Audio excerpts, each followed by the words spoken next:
بسم الله الرحمن الرحيم الحمد لله رب العالمين والصلاة والسلام على خاتم الأنبياء والمرسلين وعلى آله وصحبه أجمعين. Après avoir donc vu quelques mérites de cette sourate que Allah nous impose de lire, comme on le sait, le Coran est un remède. Est-ce qu'Allah veut par là que nous fassions la ruqya contre tout mal, contre tous les maux? Est-ce que c'est pour cela qu'il nous demande? On a vu dans le hadith de Abu Saïd al-Khudri qu'Allah a guéri un non-croyant au travers de la récitation du Coran. Est-ce que nous avons besoin de revenir vers Allah 17 fois par jour pour réciter, pour nous faire nous-mêmes la ruqya, puisque c'est ça la sunna, pour nous faire nous-mêmes le traitement au travers de ce qu'Allah a mis, comme il le dit dans la sourate Al-Isra 17 verset 82, Allah a mis dans ce livre le remède, il a mis une guérison. Est-ce que, certainement sans laquelle, nous ne serons pas ceux qui sont dignes d'être des serviteurs du miséricordieux subhanahu wa ta'ala. Et donc, cette sourate a 7 versets, et on commence par Bismillahirrahmanirrahim. On traduit ceci par, je commence par Bi-Ismi, je commence par le nom de Ar-Rahman, Bismillahi, par Allah, Ar-Rahman Ar-Rahim, qu'on verra incha'Allah plus tard, Bismillahirrahmanirrahim. Donc je commence par évoquer Allah, le premier qui n'a pas de début, le dernier qui n'a pas de fin, l'apparent, le dominant sur toute chose, le bien informé, le doux, le subtil, le magnanime, le majestueux.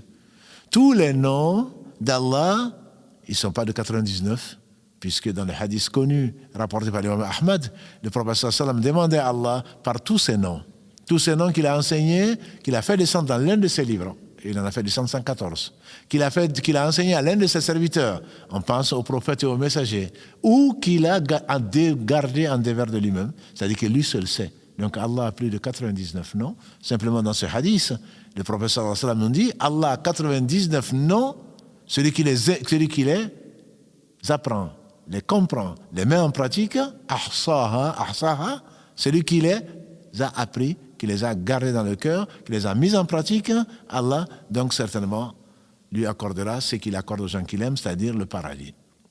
Et donc, tous les noms sont dans Allah. Et comme il le dit, sallallahu alayhi wa sallam, il ne parlait pas de lui-même, il disait donc que tous ces noms-là, on va les retrouver donc dans Allah qui est le nom suprême en fait, le nom suprême d'Allah subhanahu wa ta'ala. Et dans Bismillah était connu même chez les Arabes qui étaient polythéistes. Hein. Ils disaient Bismika Allahumma. Mais Allah a mis mieux que cela, il est remplacé par Bismillahirrahmanirrahim. Donc c'est toute la baraka. Je recherche en prononçant le nom d'Allah et rien d'autre. Je ne suis pas un polythéiste, j'invoque Allah.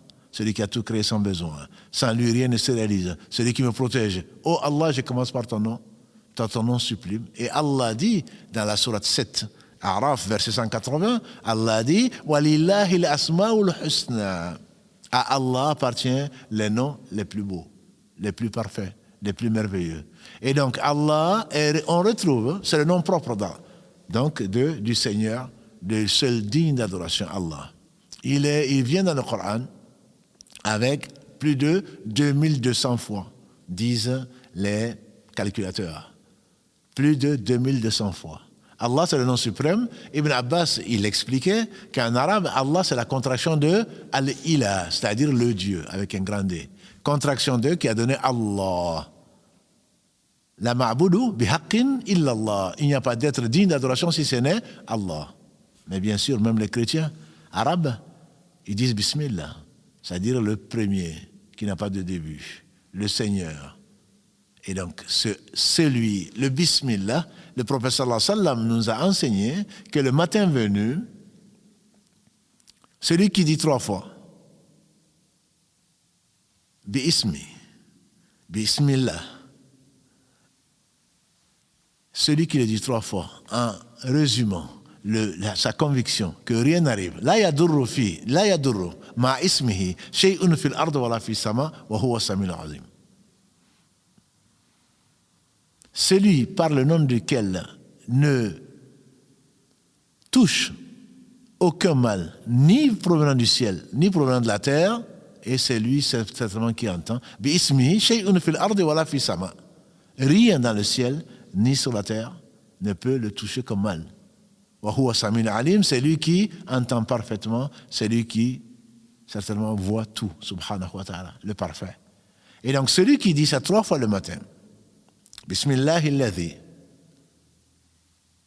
Ismillah la yadurru, bi ismihi shay'un fil ardi wa la fis sama, wa huwa Sami'un Alim, celui qui le dit le matin, il ne lui arrivera que le bien. Il sera touché, bien entendu, parce qu'Allah a décrété. Mais ce ne sera pas un mal pour lui. Celui qui dit le soir, on dira après l'Asr, il ne sera pas non plus touché par un mal. Tout ce qui le touchera sera nécessairement un bien. Et on dit à un compagnon du prophète sallam qui avait eu une fracture ou je ne sais quoi d'autre, c'est lui qui a dit, aujourd'hui j'ai oublié de faire cette invocation-là. Allah a décrété qu'il allait avoir ça parce qu'il avait oublié. C'est-à-dire que bi ismillah, c'est le nom par lequel la tristesse devient une joie. Le nom par lequel la petite quantité devient une grande quantité. Comme le disait le prophète sallallahu alayhi wa sallam, des miracles que Allah a voulu, qu'il a créés au travers des mains du prophète sallallahu alayhi wa sallam.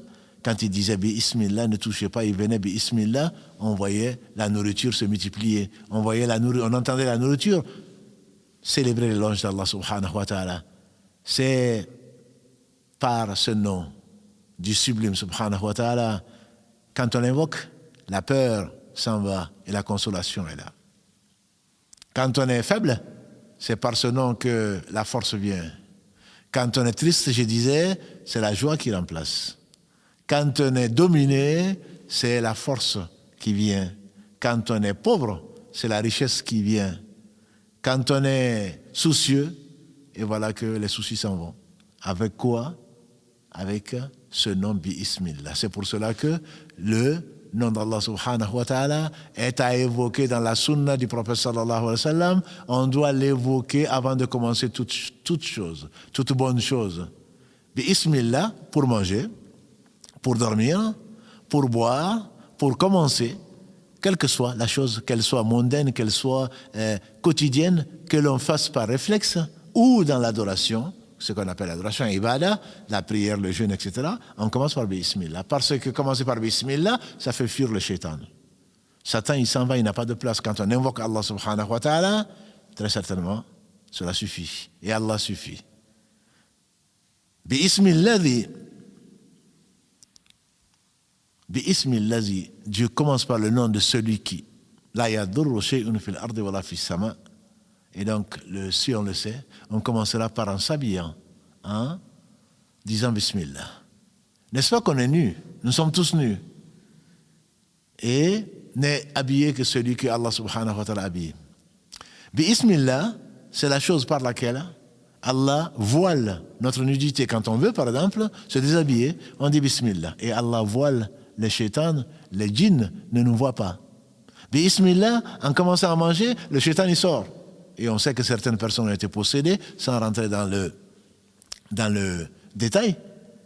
Quand la personne est sortie grâce à Allah au travers de sa parole incréée qui est le Coran, quand le djinn a parlé, il a dit « Je suis rentré en elle le jour où elle jeûnait, parce qu'elle jeûnait, sa mère lui a envoyé un plat et elle a mangé sans dire Bismillah. » Et donc ce sont des choses par lesquelles Allah nous protège et il n'y a pas de hasard dans l'islam. Le fait de dire Bismillah, on est vacciné, si on peut parler de vacciné, mais c'est un vaccin sûr, à 100%, qui ne contient ni ARN, ni ADN, ni protéines, c'est Bismillah. Donc par le nom d'Allah subhanahu wa ta'ala, celui qui se suffit à lui-même, ce Bismillah, c'est le réflexe qui doit être le réflexe du musulman.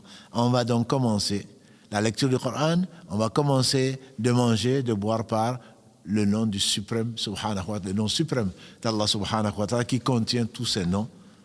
Il est glorifié dans le ciel, sur la terre et béni par lui-même. Subhanaka Allahumma bihamdika, ashhadu an la ilaha illa anta, astaghfiruka wa atubu ilayk. Wa assalamu alaykum wa rahmatullahi wa barakatuh.